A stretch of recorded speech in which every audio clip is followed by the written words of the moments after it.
m'appelle Nicolas Gall, je suis peintre plasticien et je vous accueille dans mon atelier. Je travaille la peinture, le modelage, la sculpture. Ma réflexion plastique est basée sur le cube. Le cube est pour moi une forme parfaite, symétrique, rigoureuse, mathématique. Elle symbolise l'homme occidental moderne. Mon objectif, c'est de traduire des formes organiques par des myriades de cubes. Les empiler de manière à avoir une sensation de rondeur, malgré le fait que chaque composant est un cube. Comme des pixels, comme l'on voit sur les images numériques, qui reforment une image. Avec en plus une notion de perspective, donc de profondeur, d'ombre et de lumière, et bien sûr d'anatomie.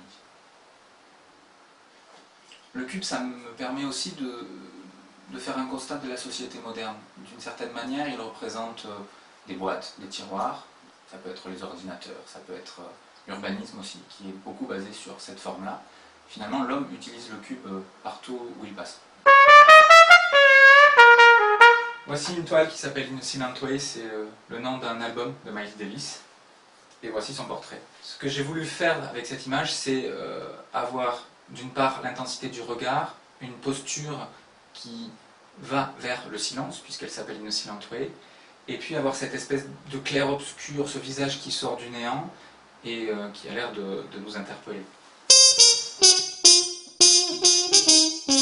Donc ici, il s'agit d'une œuvre en argile qui a été recouverte de résine, de manière à avoir un côté brillant, comme si elle sortait de l'eau, comme si elle émergeait d'une surface de l'eau.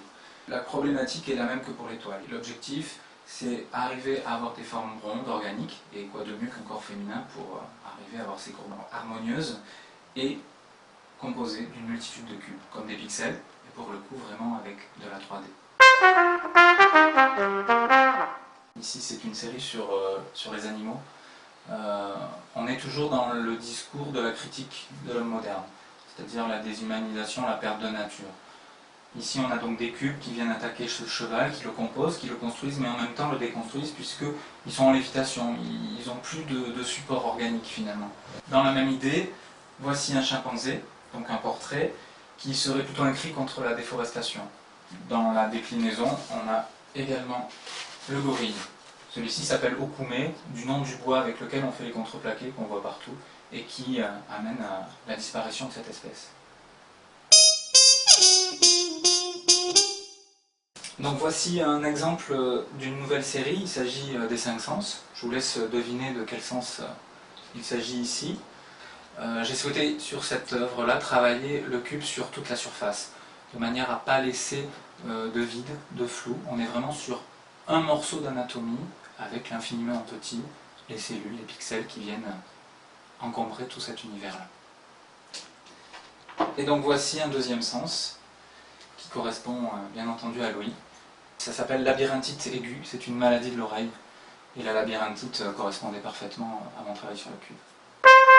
Voici ici un diptyque, donc 2 toiles qui ne forment qu'une image.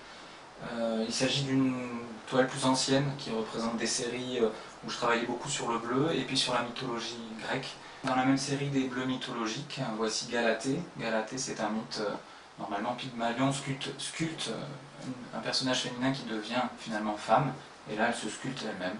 Et donc elle sort de la pierre, elle se sculpte et devient progressivement une matière organique.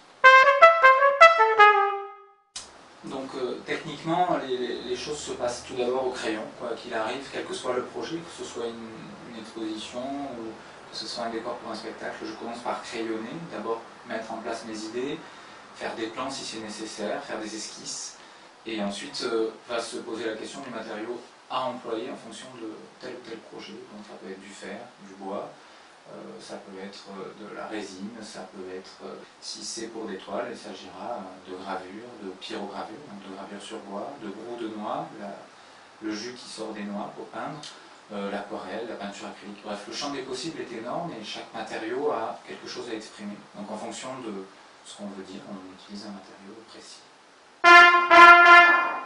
Bien, j'ai été très content de passer ce petit moment avec vous. J'espère qu'on se croisera à une occasion lors d'une exposition par chez vous ou par chez moi si vous venez en France. Et puis à très bientôt.